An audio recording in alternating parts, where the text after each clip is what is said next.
গতকাল 10ই July SLST 2025 empanel কিছু candidate 11-12 তারা মধ্যশিক্ষা পর্ষদের ডেপুটেশন জমা করতে গিয়েছিল। সেখানে আধিকারিকরা কি বলছেন, যাদের পিভিআর মেডিকেলে কাজ হয়ে গিয়েছে সেক্ষেত্রে তাদের স্কুলে জয়েন কবে করাবে, বা এখানে এসএলএসটি 2025 কাজের গতি কিভাবে আগাচ্ছে, সেখানে আধিকারিকরা কি বলছেন আমি আজকে সে নিয়ে তোমাদের সামনে ডিসকাস করছি। এবং যেখানে পরিষ্কার একটা কথা যেটা বাজেটেও ছিল, আগামী 2027 কিন্তু মার্চের মধ্যে 50,000 শিক্ষক নিয়োগ হবে, সেটা প্রাইমারি, আপার প্রাইমারি, 9-10 বা 11-12। যে প্রশ্নটা অনেকের মনে আছে যে এবারে নতুন যে এসএলএসটি হবে সেখানে কি সিলেবাস চেঞ্জ হবে, তাহলে আমরা এখন থেকে কিভাবে প্রস্তুতি নেব, আমি আজকে সে নিয়ে আলোচনা করব। কাজে ভিডিওটা স্কিপ করো না, সবটা দেখো, চ্যানেলটা সাবস্ক্রাইব করে দিও এসএসসি, পিএসসি এবং গ্রুপ সি, গ্রুপ ডি গুরুত্বপূর্ণ আপডেট পাওয়ার জন্য। আজকে যেটা প্রথম বলবো যে গতকাল মধ্যশিক্ষা পর্ষদের অফিসে গিয়েছিল কিছু এমপ্যানেল ক্যান্ডিডেট 11-12-এ। সেখানে তারা ডেপুটেশন জমা দিয়েছেন ইন্ডিভিজুয়ালি এবং তারা সেগুলো অ্যাকসেপ্ট করেছেন। তো সেখানে বিষয়টা কি উঠে আসছে যে তাদের মেন কথা ছিল যে সাবজেক্টের কাউন্সেলিং হয়ে গিয়েছে, মেডিকেল পিভিআর হয়ে গিয়েছে, তাদের এখনো স্কুলে জয়েন করাচ্ছে না কেন, বা সেখানে অনেক সাবজেক্টে কাউন্সেলিং হয়ে গেছে তারপরেও পিভিআর মেডিকেলের কাজ কেন এখনো শুরু হচ্ছে না, কাজ কি আদৌ এগোচ্ছে। সেখানে যেটুকু সেই গ্রুপ থেকে জানতে পারা যাচ্ছে যে আধিকারিকরা পরিষ্কার বলেছেন যে মধ্যশিক্ষা পর্ষদ থেমে নেই, সে তার গতিতে কাজ করছে, হয়তো একটু প্রসেসটা ডিলে হচ্ছে কিন্তু প্রসেসটা রানিং আছে, সেখানে থমকে বা থেমে সেখানে নেই কিন্তু। অর্থাৎ বিভিন্ন পাটে পাটে কিন্তু সেখানে পিভিআর মেডিকেলের বিজ্ঞপ্তি প্রকাশ হচ্ছে এবং সেখানে সঠিক সময় কিন্তু সেখানে স্কুলে জয়েন লেটার দেওয়া শুরু হবে।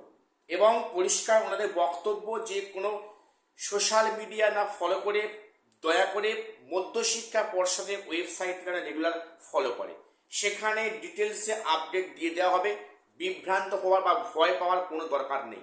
অর্থাৎ মধ্যশিক্ষা পর্ষদ তার গতিতে কাজ কিন্তু আগাচ্ছে, এটা ওনাদের পরিষ্কার বক্তব্য, ইঙ্গিত যে সঠিক সময়ে সঠিক জিনিসটাই হচ্ছে, প্রসেসটা একটু ডিলে হচ্ছে বা দেরি হচ্ছে সেক্ষেত্রে ভয় পাওয়ার কোনো কারণ নেই, নিয়োগ কিন্তু কন্টিনিউ হচ্ছে, প্রসেস কিন্তু রানিংয়ে আছে। তো এইবারে তারা এটা পরিষ্কার কিন্তু মধ্যশিক্ষা পর্ষদ তার কাজ কিন্তু করছে, হ্যাঁ সত্যি করছে। সেখানে নতুন করে মেডিকেল চেক আপের বিজ্ঞপ্তি আসছে, কাজ কিন্তু হচ্ছে। যেটা হচ্ছে না স্কুল সার্ভিস কমিশনের, যেটা আমাদের পরিষ্কার বক্তব্য যে স্থায়ী চেয়ারম্যান নিয়োগ হয়েছেন, তাহলে এর পরে কেন প্রসেসটা ডিলে হচ্ছে, 9-10 প্রক্রিয়া কেন এখনো ইন হচ্ছে না, বা সেখানে একাদশ দ্বাদশের বাকি সাবজেক্টের কাউন্সিলগুলো এখনো শুরু হচ্ছে না কেন, তার মূলে কি ওবিসি ফ্যাক্ট, আমি সে নিয়ে গতকাল ভিডিও করেছি।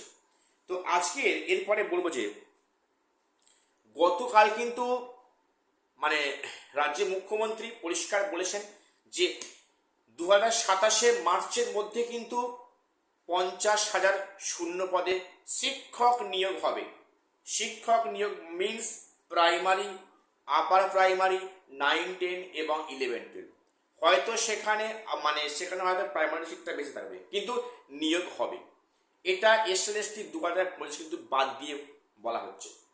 ফ্রেশ রিক্রুটমেন্ট থার্ড এসএলএসটি বা আপার প্রাইমারি বা প্রাইমারি সেখানে 50,000 প্লাস শূন্য পদে কিন্তু শিক্ষক নিয়োগ হচ্ছে আগামী 31 মার্চের মধ্যে। এবারে বিষয়টা যেটা অনেকের মনে প্রশ্ন আছে যে সিলেবাস কি চেঞ্জ হবে, এই যে থার্ড এসএলএসটি যে বিজ্ঞপ্তি আসবে সেখানে কি সিলেবাস চেঞ্জ হবে, তাহলে আমরা এখন থেকে কিভাবে আমরা আগাবো। প্রথম বলি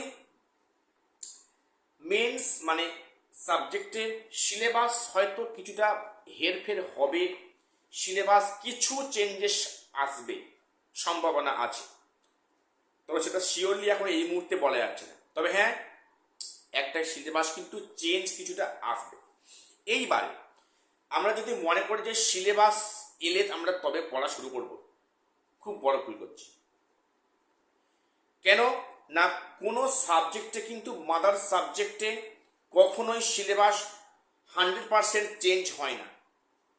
সেখানে কিছু বেসিক জিনিস কমন থাকে, কিছু ইন্টারনাল পার্ট হয়তো সামান্য হেরফের থাকে। সিলেবাস চেঞ্জ মানে এই নয় যে আগের সমস্ত চ্যাপ্টারগুলো পুরো পাল্টে খেয়ে গেল, কখন না, কিন্তু বেসিক কনসেপ্টটা একই থাকবে, সেক্ষেত্রে কিছু হেরফের হবে। তার মানে এই নয় যে একদম 100% সব চেঞ্জ হবে। কি ইংলিশ, কি হিস্ট্রি, কি জিওগ্রাফি, কি বেঙ্গলি, কি পলিটিক্যাল সায়েন্স, যে কোনো সাবজেক্টে বলছি, সিলেবাস চেঞ্জ মানে 100% চেঞ্জ নয়, ম্যাক্সিমামটা কিন্তু কমন থাকবে, মিল থাকবে। সেখানে কিছু ইন্টারনাল চেঞ্জ থাকতে পারে বা থাকবে, হয়তো হয়তো কাজেই যে বই তোমরা পড়েছো 2025 এসএলএসটিতে, সেই বিষয়গুলো কিন্তু তোমরা পুনরায় রিভাইজ করো, কারণ মার্চের মধ্যে যদি রিক্রুটমেন্ট হয় তাহলে টাইম হাতে বেশি থাকবে না। কাজেই হাতের কাছে তোমার সাবজেক্টের যে বই আছে সেটুকু ভালো করে রিভাইজ করো, ভালো করে স্টাডি করো। সিলেবাস খুব বেশি চেঞ্জ হবে না, সিলেবাস দেবার ভরসায় পরীক্ষায় বসবো, মানে পরীক্ষার প্রিপারেশন নেবো, কখনো কিন্তু মন থেকে এটা মনে আনবে না। যা আছে ওটুকুতে তোমরা কাজ শুরু করো। তোমরা ভাবো এই যে তোমাদের সিলেবাস, তোমরা সেভাবে যদি কাজে আগাও, সিলেবাস চেঞ্জ হতে পারে, তবে খুব বেশি চেঞ্জ কিন্তু আসবে না, এটা পরিষ্কার ইঙ্গিত।